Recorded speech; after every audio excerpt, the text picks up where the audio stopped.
வணக்கம். வாழ்க வளமுடன். அன்பர்களே, இதுவரை என்னிடத்தில் ஜாதகம் பார்த்த எல்லாருக்கும் என் நன்றியை தெரிவித்துக் கொண்டு, என் வாக்குக்கும் நாக்குக்கும் ஆண்டவனிடத்தில் அருள் தருமாறு வேண்டிக் கொண்டும், நான் என்னால் உங்களுக்கும் உங்களால் என்னக்கும் நல்லபடியான உறவுகளை தெய்வம் நிச்சயிக்கட்டும் என்றும், நாம இப்ப பார்க்கக்கூடிய பதிவு என்னன்னு கேட்டீங்கன்னா, காதல் திருமணம் அதிகம் வாய்ப்பு எப்படி ஏற்படும் அப்படின்னு சொல்லிட்டு 3 பெண்களுடைய ஜாதகம் போட்டிருக்கேன். அதுல 3 பெண்களுக்கும் பாத்தீங்கன்னா, நான் இது ஒரு 2-3 வாரத்துக்கு முன்னாடி ஒரே வாரத்துல ஒரே பேர்ல 3 வெவ்வேறு வருடங்களில் பிறந்த பெண்களுடைய ஜாதகம். பேர் ஒரே பேர், ஐஸ்வர்யா. பேரு ஒரே பேரு, ஆனா வெவ்வேறு வருடங்கள். அப்போ ஒரு பொண்ணு 6/3/1996 3:15 PM கேரளா மாவட்டம் பாலக்காடு. இன்னொரு பொண்ணு 26/5/1987 9:32 PM கேரளா பாலக்காடு.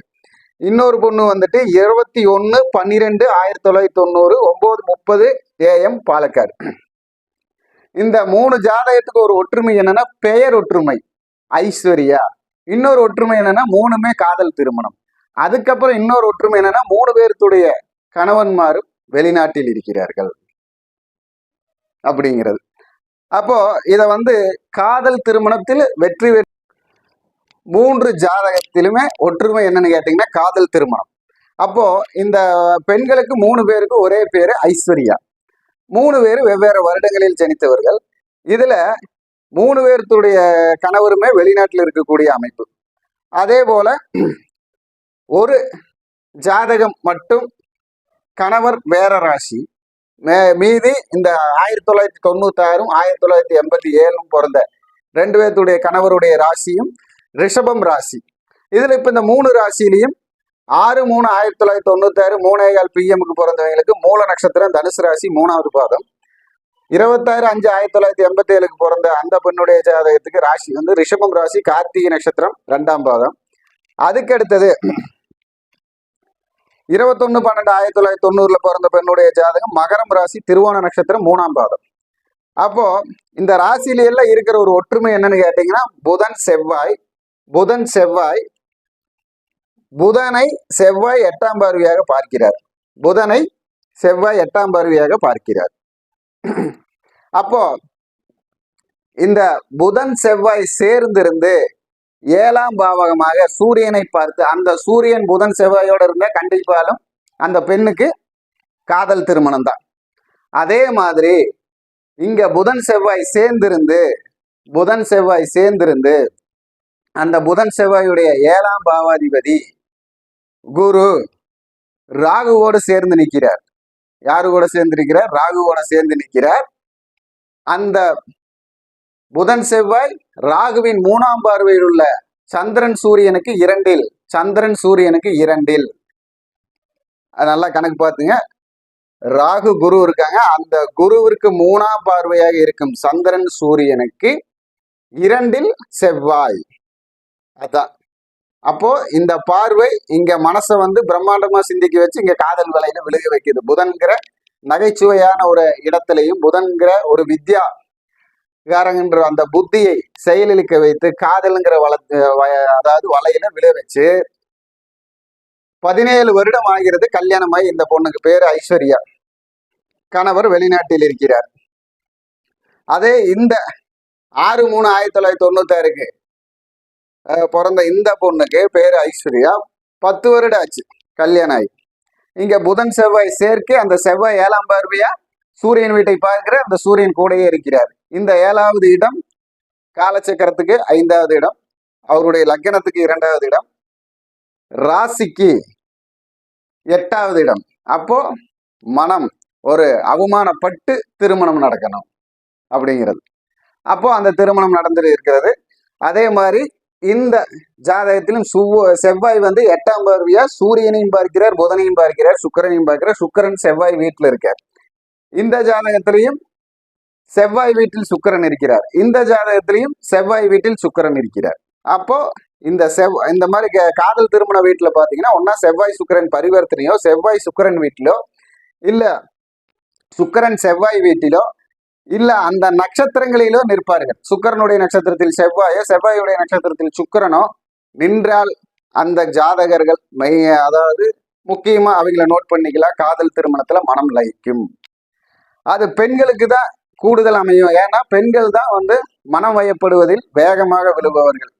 அது பிராக்டிக்கலா ஒரு சின்ன விஷயத்துல எடுத்துக்கலாம். அப்போ இதே மாதிரிதான் இருக்குமா?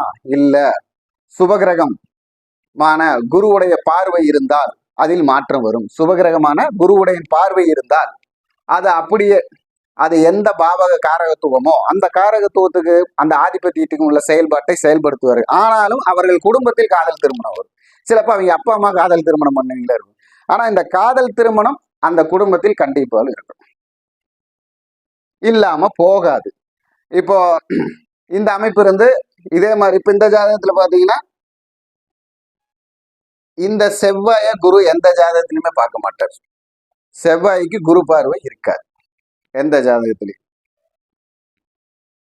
அதே செவ்வாயை குரு பார்த்தால் அந்த பிரச்சனை லவ்ங்கிறது இவங்களுக்கு வராது, இவங்களுடைய சகோதரத்துவத்துக்கு வரக்கூடிய வாய்ப்பு வந்துடும்.